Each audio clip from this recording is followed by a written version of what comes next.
2 kilometre ताईं ही निम जा वण लॻल आहिनि।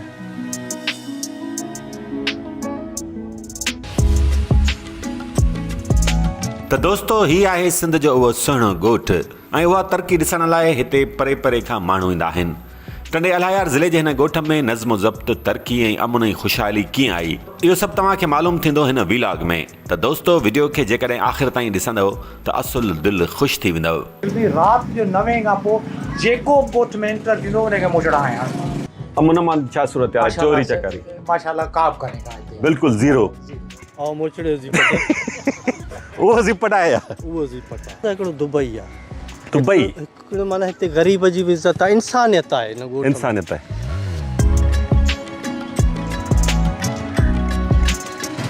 बिस्मिल्लाहिर्रहमानिर्रहीम। अस्सलाम वालेकुम दोस्तों, कैसे हैं आप सब? दोस्तों कीअं आहियो तव्हां? उम्मीद है तव्हां सभु ख़ुशि हूंदो। दोस्तों अॼु असां जंहिं जाइ ते मौजूदु आहियूं ही कोई शहर न आहे, न कराची, इस्लामाबाद, हैदराबाद जो को इलाइक़ो आहे, बल्कि ही सिंध जो हिकिड़ो ॻोठु आहे। दोस्तों ये इस्लामाबाद, कराची, हैदराबाद, लाहौर या किसी और बड़े शहर का कोई पोश एरिया नहीं, बल्कि सिंध का एक गांव है। यहाँ से सिंध का दूसरा बड़ा शहर हैदराबाद 50 किलोमीटर दूर है। जो सबसे करीब छोटा सा एक शहर है टंडो अलायार, वो भी यहाँ से तकरीबन 12-13 किलोमीटर दूर है। 5000 आबादी वाला ये गांव जिसका नाम है टंडो सुमरो। यहाँ पर अमीर लोग भी रहते हैं, जैसे आप ये बंगले देख सकते हैं, और यासिर अगर देखा है ये गली जिसमें गरीब भी रहते हैं और मिडिल क्लास के लोग भी रहते हैं। चवण मक़सद यह है त हिते अमीर तबको हुजे, मिडिल क्लास तबको हुजे या ग़रीब तबको हुजे, सभु मिली जुली रहनि था ऐं सिक्योरिटी, सख़्तु सिक्योरिटी में रहनि था, जंहिंजे करे हिते तमामु घणो अमुन आहे। हिते का चोरी चकारी न आहे, एसि ताईं जो बिजली चोरी बि कोन्हे का। ही तव्हां पोल ते काठ जा कवर ॾिसी सघंदा हूंदो। कवर्स इन करे लॻाए विया आहिनि त बरसातुनि दौरान वॾा हुजनि या ख़ासि तौरु ॿार, उन्हनि खे करंट वग़ैरह न लॻी सघे। जेतिरा बि हिते बिजली जा पोल्स आहिनि सभिनी खे कवर्स लॻल आहिनि। उनखां सवाइ हिते लोड शेडिंग तमामु घटि आहे। गैस आहे हिन पूरे ॻोठ में। हर घिटी पकी आहे, घिटियुनि में पेवर ब्लॉक्स आहिनि, अहिड़ा रोड ठहियल आहिनि। सफ़ाई सुथराई जो निज़ाम तमामु बहितर आहे। ॾींहं में 2 दफ़ा सफ़ाई थिए थी। तालीम जो रुझान तमामु घणो आहे। 2 primary school, 2 higher secondary schools आहिनि, जिन सरकारी स्कूल्स में तालीमी मयार एतिरो बहितर आहे जो ग़रीबनि सां गॾु अमीरनि जा ॿार बि पढ़नि था। त अॼु तव्हांखे सिंध जे हिन मुनफ़रिद ऐं जदीद ॻोठ जो विज़िट करायूं था। हितां जी कुझु माण्हुनि सां बि ॻाल्हि ॿोल कंदासीं। पंहिंजे चैनल खे सब्सक्राइब कयो। वीडियो पसंदि अचे त लाइक ऐं शेयर ज़रूर कजो। अपना चैनल ये सब्सक्राइब करें। तो चलते हैं व्लॉग में आगे और आपको टंडो सुमरो, सिंध के जदीद गांव का विज़िट करवाते हैं।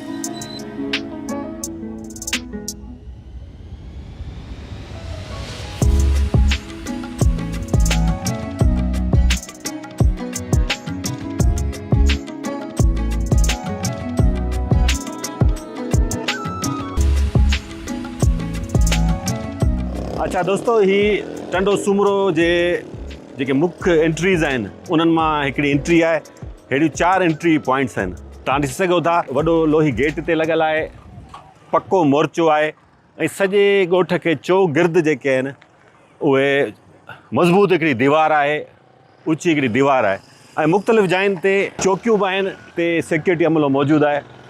दोस्तों यहाँ की एक ख़ास बात यह भी है कि पूरे गाँव को बाउंड्री वाल है और ऐसे 4 मोर्चे हैं, 4 जो हैं वो एंट्री पॉइंट्स हैं, जहाँ पर मज़बूत लोही दरवाज़े और पक्के मोर्चे मौजूद हैं।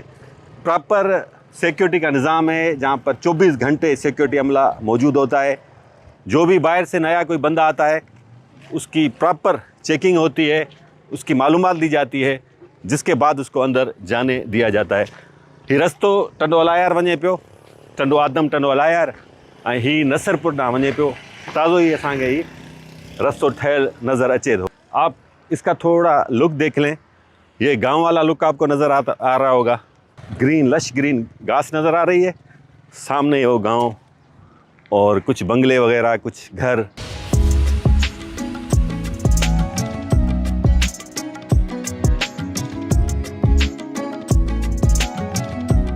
टंडो सूमरो वेल ऑर्गेनाइज़ ॻोठ आहे। हिकिड़ी मैनेजमेंट कमेटी जे इंतज़ामनि हेठि पूरो ई ॻोठ हले थो, उनजो पूरो इंतज़ाम हले थो। उन में सिक्योरिटी जो इंतज़ाम हुजे, उन में सफ़ाई सुथराई जो इंतज़ाम हुजे, बिजली जा मामला हुजनि या ॿिया मामला हुजनि, तालीमी मामला हुजनि, पूरी हिकिड़ी कमेटी आहे उहा हलाए थी। त असां सां हिते गॾु मौजूदु आहे साईं शिफ़ात अली निज़ामाणी साहिबु, मैनेजमेंट कमेटी जो मेंबर आहे। साणसि ॻाल्हि ॿोल कयूं था। मुख़्तसरनि साईं असांखे इहो ॿुधाइजो त हिन ॻोठ जो बुनियादु कीअं पियो, ॻोठ कीअं वजूद में आयो? हीअ साईं असांजो वॾो हो पंहिंजो सुमरो ख़ान निज़ामाणी, जेको डेरा गाज़ी ख़ान मां हिते टंडो सूमरे में आयो। तंहिं दौर में हुन सां गॾु कहिड़े सदीअ में?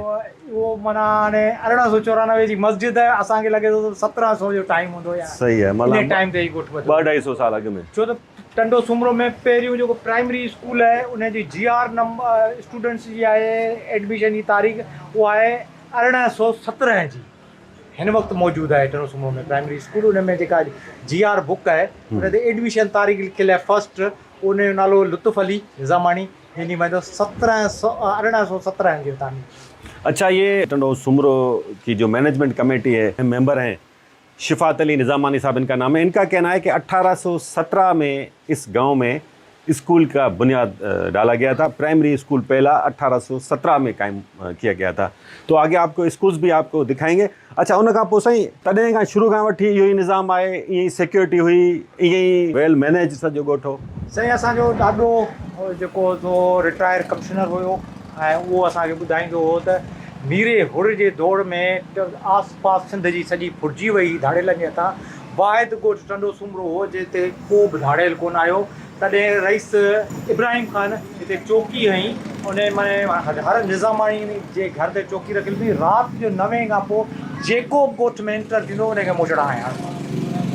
9 खां पोइ जेको बि ॻोठ में ईंदो माना एंटर थींदो, चाहे वो ॻोठ जो हुजे चाहे ॿाहिरि जो हुजे। अच्छा, ये पुराने दौर की बात बता रहे हैं कि उस दौर में बदमनी हुआ करती थी। उस मीरो हुर के दौर मीरो हुर के दौर में साल कहिड़ो हूंदो? इहो साईं अंग्रेज़नि जो टाइम हो, अंग्रेज़ों के दौर में। तो यहाँ का कानून था कि रात को 9 बजे के बाद अगर कोई गांव में आएगा, इंटर होगा, तो उसकी चित्रो लगा करती थी। उन टाइम ते दहराज ऐसे छो हूंदो हो, जेको रईस अलाबाई ख़ान ने हली आयो इब्राहिम ख़ान ॾे चई महिरबानी करे चौकी ख़तमु करियो, हिन ॻोठ में कॾहिं धाड़ेल कोन ईंदा। उन दौर खां वठी हिन ॻोठ में कॾहिं धाड़ेल आया कोन। अच्छा, पोइ वरी 88-89 जो दौर आयो, धाड़ेलनि जो दौर थियो, वरी असां पंहिंजो सिस्टम खे ऑर्गेनाइज़ कयो। अच्छा, उहो छा कहिड़ो वाक़ियो थियो जंहिंखां पोइ हीअ ॻोठ तव्हां? साईं असां उन टाइम ते 1988 में सिंध में बदमनी तमामु घणी थी वई। उन टाइम ते वधि खां वधि माइग्रेशन ॿाहिराड़ी खां शहरनि में थी वई 88 धाड़ेलनि जे दौर जे करे। पोइ असांजे वॾनि पाण में वेही मशवरो कयो त भाउ माइग्रेशन ॿाहिरि छो कजे, हिते ई पंहिंजे ॻोठ खे में माण्हुनि खे सिक्योरिटी ॾिजे, चौकीदारी सिस्टम क़ाइमु कजे त जीअं असीं ॿाहिराड़ी में पंहिंजे ॻोठनि खे छॾे न सघूं, माना पंहिंजा ॻोठ छॾे न सघूं। पोइ हिते असां हिकिड़ी मीटिंग कोठाई, तंहिंमें असांजी 3 लख फोड़ी थी। पोइ असां चौकीदारी सिस्टम थियो, उहो मेरे को 87-88 में असां शुरू कयो। उन खां पोइ ही टंडो सूमरो डेवलपमेंट ऑर्गेनाइज़ेशन जो बुनियादु विधोसीं, इहो 2009 में। उन खां पोइ मोर्चा चौकीदारी सिस्टम असां हिते घणा हींअर चौकीदार आहिनि? हिते असां वटि 12 चौकीदार, 24 कलाक। 24 कलाक 2 चौकीदार हर मोर्चे ते हूंदा, ॾींहं जो बरात जो। अमन अमान छा सूरत आहे? चोरी चकारी माशाल्लाह का बि कान्हे का हिते, बिल्कुल ज़ीरो। अच्छा, चोरी चकारी बसि भलो कि लोकल को थिए थो, बाक़ी ॿाहिरियूं को बि हिते बाउंड्री सर असांजी आई 2009 में। 2009 में। हा, उन खां पोइ को धाड़ो को न ॿाहिरि जो को माण्हू को माना हिते ॻोठ में कोई थियो आहे धाड़ो या फुरो वग़ैरह। सही। अच्छा, मूं ॿुधो आहे त हिते बिजली चोरी बि कोन्हे? बिजली साईं भलो घटि, माना ईअं चइजे त न हुअण जे बराबरि, की ग़रीब मिसकिन जेके हाणे वेठा आहिनि हाणे वेठा आहिनि, बाक़ी वॾा आहिनि त बिल आहिनि उहे सभु बिल पे था। भाई बता रहे हैं कि यहाँ पर बिजली चोरी भी बहुत ही कम है, यानी जिसे कहा जाए कि आटे में नमक के बराबर। तो इसी वजह से यहाँ पर लोड शेडिंग भी बहुत ही कम हुआ करती है। तो आगे चलते हैं, थोड़ा दूसरी जगह भी विज़िट करते हैं, क्योंकि ये बहुत बड़ा गांव है। तकरीबन 250 एकड़ पर ये मुहित गांव है। 250 एकड़ ते पखिड़ियल ही ॻोठ आहे, जंहिंमें बंगला बि आहिनि, विचोला घर बि आहिनि, कच्चा घर बि आहिनि। निज़ामाणी, ख़ासकेली, कोली, मेघवाड़ सभु गॾिजी सॼी रहनि था। ॾाढो ज़बरदस्त ही ॻोठ आहे, छाकाणि त बदमनी कोन्हे, सफ़ाई सुथराई आहे, तालीम जो रुझान तमामु घणो आहे। त पोइ अञा छा खपे, तव्हांखे सॼो ॻोठ विज़िट कराईंदा। दोस्तो, ॻोठ टंडो सूमरो जी ख़ासि ॻाल्हियुनि मंझां हीअ तारीख़ी मस्जिद पिणु हिकु आहे जेका 131 साल पुरानी है। दोस्तों ये 131 साल पुरानी मस्जिद टंडो सुमरो में वाक़ है। आप इसकी छत ज़रा देखेंगे तो इन दोस्तों का बताना है कि ये पूरी छत जो है वो सागवान की लकड़ी से बनी हुई है और उसके ऊपर जो आप टाइल देख सकते हैं कितनी खूबसूरत छत ये हमें नज़र आ रही है। 131 साल गुज़र चुके हैं लेकिन लगता ऐसा है कि ये जैसे अभी कुछ अरसा कबल ही तामीर हुई है। हालांकि इस पे पॉलिश वगैरह होती है लेकिन आप इसकी मजबूती देखें और ये सागवान की लकड़ी जो है महंगी तरीन लकड़ी होती है। 131 साल कदीम इस मस्जिद की ज़रा दीवारें देखें, कम से कम ये 2 फुट चौड़ी दीवारें होंगी। ये मस्जिद की इमारत अभी तक बहुत माशाल्लाह मजबूत है और यहाँ पर ऐसी 7 मसाजिद हैं। ये तो सबसे कदीम है। 7 मस्जिदूं आहिनि टंडो सुमरो में ऐं हिते तालीम जो तमामु घणो रुझान आहे, दीनी तालीम जो तमामु घणो रुझान आहे। इंतज़ामी कमेटी जो मेंबर आहे साईं का नालो पुछूं था। साईं नालो पंहिंजो ॿुधाइजो पहिरीं। ज़मीर अहमद निज़ामाणी। हीअ जो ॻोठ जेको ॿधल आहे उहो सुमरो ख़ान निज़ामाणी जे नाले सां ॿधल आहे ऐं उन जे दौर में हाणे उन छाकाणि त असांखे एतिरी तारीख़ जी ख़बर ॼाण कान्हे पर इहा असांजे निज़ामाणी कम्यूनिटी ख़ासि खेली कम्यूनिटी उनखां सवाइ ॿिया जेके असांजा जेके ॻोठ जा रहवासी आहिनि उन जी मदद सां ही तमीरात थी आहे 1994 में। ऐं तव्हां हीअ ॾिसो त हींअर जेका बिल्कुलु तव्हांखे महसूसु कान थींदी त एतिरो 125 साल पुराणी। आज से 131 साल पहले भी ये गांव इत्तेहाद का एक नमूना था। न सिर्फ निज़ामानी बल्कि ख़ास केली और दीगर कम्युनिटी ने मिलकर ये मस्जिद तामीर की थी और ये मस्जिद माशाल्लाह अभी तक यहाँ पर मजबूत हालत में मौजूद है।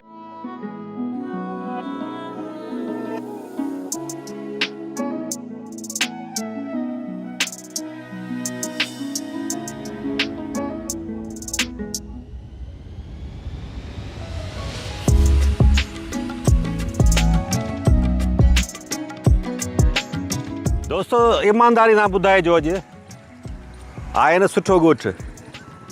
सिंध में अहिड़ा ॻोठ अथव। दोस्तों सिंध में ऐसे भी गांव हैं, ये अकेला गांव नहीं है, और भी गांव हैं जो वेल ऑर्गेनाइज्ड हैं। यहाँ पर लोग मिलजुल कर अमन अमान से रहते हैं, जहाँ पर तालीम का रुझान है, खेलों का रुझान है। तो ये टंडो सुमरो का स्पोर्ट्स ग्राउंड है जहाँ पर अभी बच्चे जो है फुटबॉल मैच की तैयारी कर रहे हैं और यहाँ पर क्रिकेट मैच भी होते हैं, टूर्नामेंट्स भी होते हैं, टफ बॉल पर भी मैचेस होते हैं, टेप बॉल टूर्नामेंट्स भी होते हैं। ग्राउंड माशाल्लाह लश ग्रीन है और आप इर्द गिर्द का माहौल देखें, शाम होने को है। दोस्तों ये थी न तो सके त को ॻोठ हुजे ऐं वॾेरो न हुजे, त टंडो सुमरो जे क़िस्मत में हिकिड़ो वॾेरो लॻल आहे। पर हीउ वॾेरो थोरो मुख़्तलिफ़ अथव। हाणे ज़ालिम आहे, रहम दिल आहे, कहिड़ो बि आहे वॾेरो, पर वॾेरो बि सॼी सिंध में मशहूरु आहे। वॾेरो ज़ीपट ख़ान तव्हां ॿुधो हूंदव न, मशहूरु वॾेरो ज़ीपट ख़ान। ओ इहो त वॾेरो ज़ीपट ख़ान। साईं वॾेरा हिते बि तव्हां जान नथा छॾियो कंहिं ॻोठ जी वॾेरो? जान किथे बि छॾणी न आहे। छो कहिड़ो ॾोह कयो असांजे सिंध जे माण्हू तव्हांजो? तव्हांजी त ॿेड़ी ॿोलणी आहे न। ये हमारी सिंध है ना, ये पूरा सोन का है, सोन वर्णी धरती है। माशाल्लाह इधर माल ही माल है, मैदनी वसाइल है।